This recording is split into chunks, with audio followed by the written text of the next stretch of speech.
Hey there, friend. Between the school runs and endless laundry, your oven can feel a bit neglected, right? Let's give it some TLC today. We found this super easy way to make an oven cleaner using stuff we already have. No extra store trips, promise. First, some baking soda. I mean, who doesn't have this in their pantry? Just 4 tablespoons. Then, some water, 12 ounces, simple and straightforward. And here's a little trick, a tablespoon of white vinegar. It's like the secret weapon in your cleaning arsenal.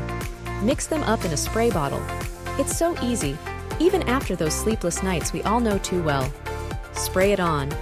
Think of it as a mini pampering session for your oven. Now, a little patience. Let it sit for 2 hours. Maybe sneak in some me time while you wait. Time to reveal that shine. A clean oven feels like a small win in your busy life, doesn't it? Look at that. A job well done. Here's to making your home shine, one corner at a time. You've got this.